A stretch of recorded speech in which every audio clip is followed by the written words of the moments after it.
우리 정치의 한 달 앞을 내다봅니다. 월간, 오늘은 월간 조응천 1부에서 만나보죠. 민주당 조응천 의원 나오셨어요. 어서 오십시오. 네, 안녕하세요.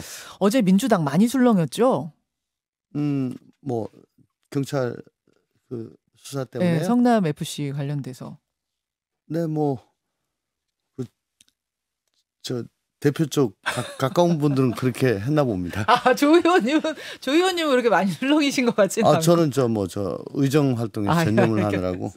아니, 제가 왜 술렁였다라고 표현을 했냐면은 어제 굉장히 화제가 됐던 장면이 그 최고위 회의에서 정청래 최고위원이 이재명 대표한테 돈 받으신 적 있습니까? 아, 영상이 있어요? 한번 볼까요? 예. 성남FC 관련해서 제3자 뇌물죄로 이재명 당시 시장을 엮었는데요. 이재명 당시 시장 혹시 넌지시 건네는 이렇게 돈 받으신 적 있습니까? 자, 이 장면이었어요. 넌지시 건네는 돈 받으신 적 있습니까? 왜 이러세요? 이게 굉장히 저는 맨 처음에 이 기사로 보고서 뭐 마이크가 꺼졌는데 뭘 물어봤다는 건가? 하여튼 그게 아니더라고요. 제3자 뇌물 공여라고 하는 게 공무원이 직무상 부정한 청탁을 받고 제3자에게 뇌물을 공여하게 하거나 약속을 하는 거거든요. 예. 그러니까 공무원이 직접 받는 게 아니고 제3자한테 받는 거잖아요. 그렇죠. 근데 뭐 직접 받은 적이 있냐고 물어보는 것 자체가 좀 말이 안 되는 것 같은데. 그런가요? 아니, 그러면 어떻게 보세요? 이 성남 FC에 대한 수사, 후원금 수사, 지난 대선 기간 동안에는 뭐 이게 뭐 혐의 없다 이렇게 결론 냈던 것을 경찰이 다시 수사했더니 이번에는 이게 혐의가 있어 보인다 해서 송치를 한. 그러니까 민주당 이 지도부의 입장은 아니, 성남 FC의 이익이 후원금이 성남시로 귀속된 건데, 그리고 또 어떤 대가를 바라고선 용도 변경 허가 내준 것도 아닌데 그걸 무리하게 엮었다. 상황이 달라진 게 하나도 없는데 그때는 무혐의고 어떻게 이번엔 혐의가 있다는 거냐, 이런 건데요. 우선 검찰, 경찰 양대 수사기관이 최초 수사할 때 좀 딱 부러지게 제대로 했으면 어땠을까 하는 그런 아쉬움이 있어요. 그게 무슨 얘기냐면 무슨 말씀? 예. 분당경찰서가 사건을 이걸 최초로 받은 게 2018년 6월 달이라고 합니다. 예. 그러고선 뭐 한 2, 3년간 아무것도 안 했죠. 2018년. 예. 압수수색 같은 것도 안 했습니다. 그리고 지지부진하다가 이건 뭐 제 뇌피셜입니다. 네. 경기지사 당시 이재명 지사가 항소심에서 당선 무효형 받으니까 그때 좀 움직이는 것 같았어요. 그러다가 대법원에서 무죄를 받고 네. 당시 여당의 유력한 대선 주자가 되니까 막 황급히 불송치 결정을 내리는 거 아니냐라는 당시에 제 느낌이었어요. 느낌. 예. 근데 이게 그때만 해도 이제 고발인 이의 신청이 있었으니까 고발인 이의 신청하면은 사건이 자동적으로 검찰로 가게 되고 예. 검찰로 가서 성남지청에서 또 그 전에 본 적이 없는 활극이 벌어집니다. 성남지청장과 성남지청 차장 간에 네. 이 사건을 그대로 종결할 것인가 혹은 재수사할 것인가. 보안 수사 하라고 내보낼 것이냐. 두고 실랑이가 있었죠. 예, 그 파열음이 밖에까지 뭐 엄청 크게 들렸고 네. 급기야는 차장 검사가 사표를 내면서 항거를 했고. 맞습니다. 그래서 올해 초에 보안 수사를 내린 걸로 결론이 났죠.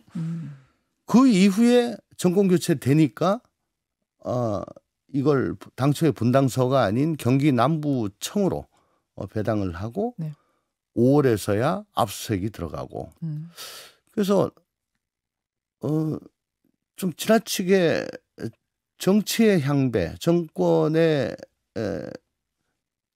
향배에 수사기관들이 눈치를 봐가지고 이렇게 굴곡이 많았던 거 아닌가 하는 그런 아쉬움이 있어요.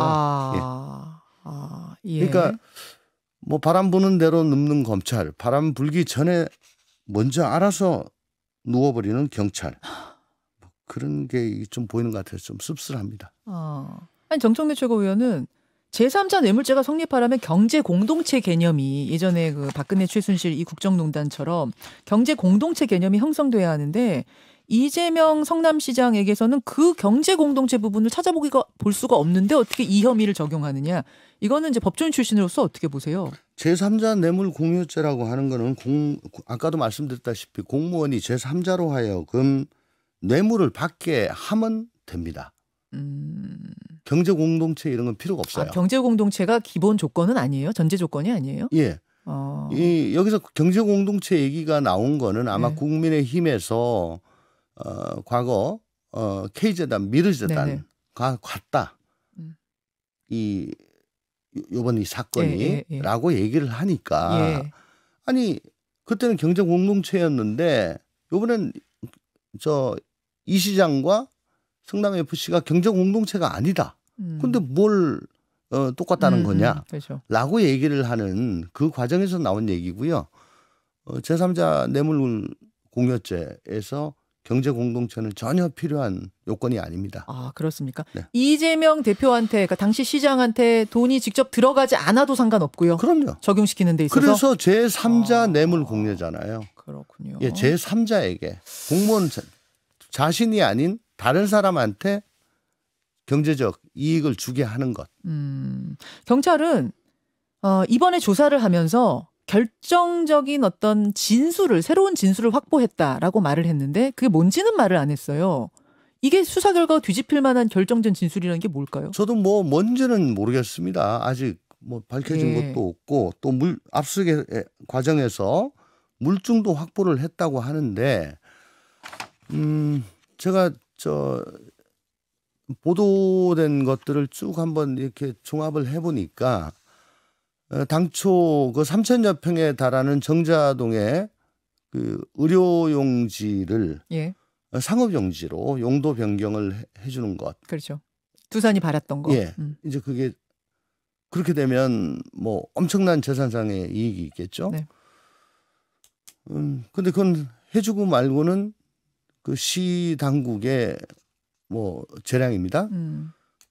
근데 눈여겨볼 거는 기부 체납을 15%를 하기로 원래 해야 되는데 그걸 10%로 낮춰졌다 그래요. 근데 여기서 하나 더 어떤 보도들에서 지금 눈에 띄는 것들이 그 나머지 5%에 대해서 단순히 낮춰준 것이 아니고 그 5%에 해당하는 현금을 광고를 내게 해서 후원금 쪽으로 받았다. 그러니까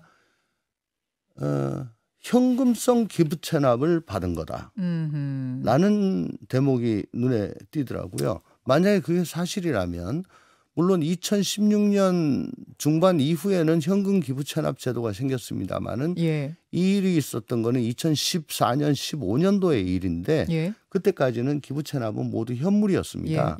그러면 현금 기부 체납은 이때 당시에서는 불법이었죠. 네. 그 부분을 뭔가 확보했다면 그 부분이 아니겠는가. 그 부분에서 불법성이 있다라고 짚은 것 아닌가. 제가 보도를 보고 생각을 할 때는 그렇습니다. 어쨌든 지금 이재명 대표는 이것은 정적 제거고 정적 제거에 너무 국가 역량을 소모하지 않았으면 좋겠다. 어제 이런 발언을 했고 여기에 대해서 또 권성동 원내대표는 정적이 아닌 도적 제거를 위한 것이다. 맞받아치기도 하고 그랬습니다. 뭐 이게 정쟁으로 또 가는 분위기예요. 수사는 수사고. 우리 당이 여당일 때도 뭐 저는 항상 그랬습니다만은 형사사법 절차에 대해서 정치권이 정치적 이불리에 따라 가지고 너무 깊게 이렇게 발언하고 관여하는 것은 결코 좋지 않습니다.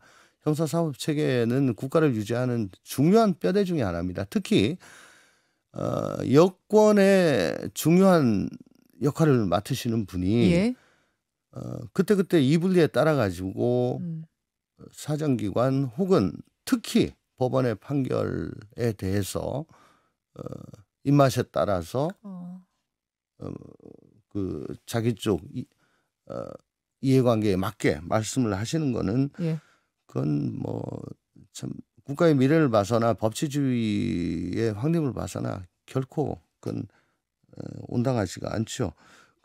더군다나 권성동 뭐 원내대표는 곧 사퇴하시겠다고 하신 분이고 예. 또 그 텔레그램 그거 제대로 관수 못 해가지고 지금 여당이 이 난리가 나게 하신 분인데 예.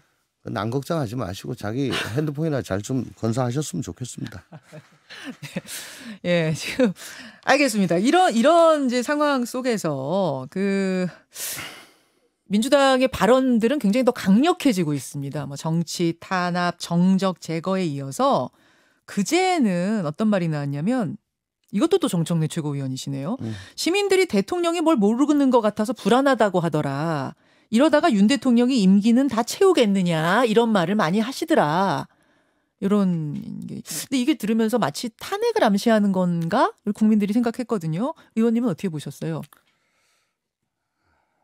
불안해하니까 탄핵하자. 정말 말도 안 되는 얘기고 언급할 가치가 없다고 저는 생각합니다. 왜? 무지와 무능 하다는 걸 아마 강조하고 싶어서 이렇게 말씀을 하신 것 같은데. 그러 보이시죠? 예. 탄핵이란 게 함부로 입에 올릴 수 있는 단어가 아니잖아요. 무지와 무능은 탄핵의 법적 요건이 아니죠.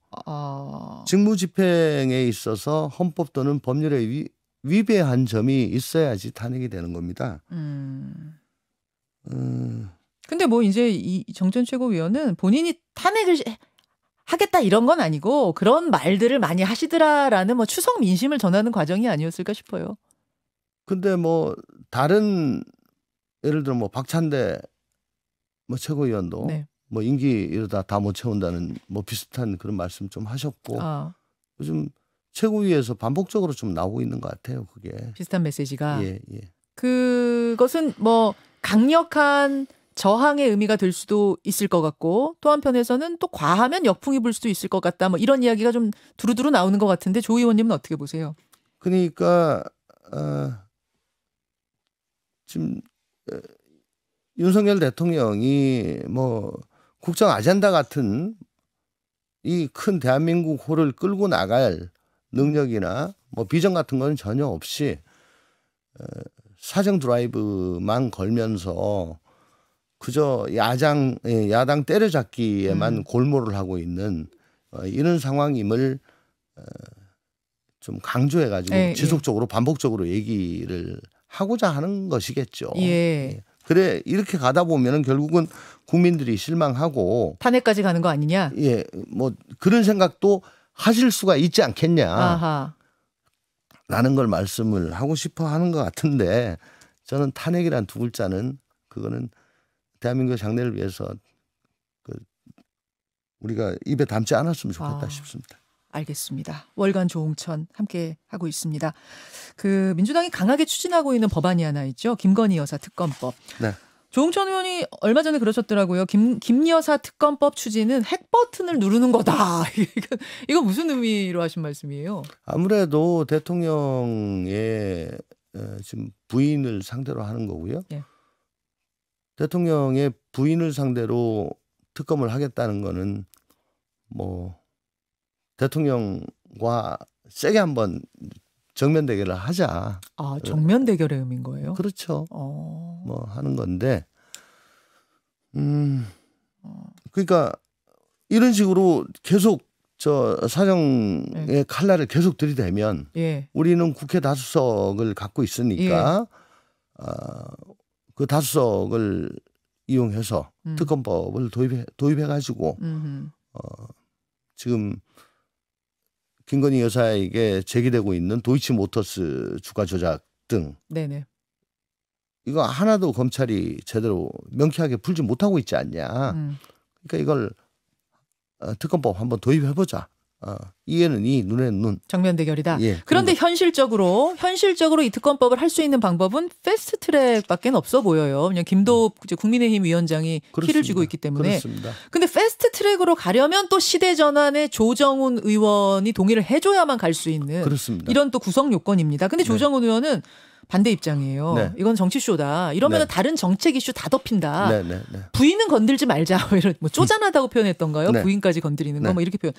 그러자 박범계 민주당 의원은 조정훈 의원이 어떻게 국회의원 됐는지 좀 생각해 보셔라. 뭐 이런 발언도 또 하면서 네. 동의를 뭐 압박했다고 해야 되나요? 네, 네. 좀 강요했습니다. 어떻게 네. 생각하세요?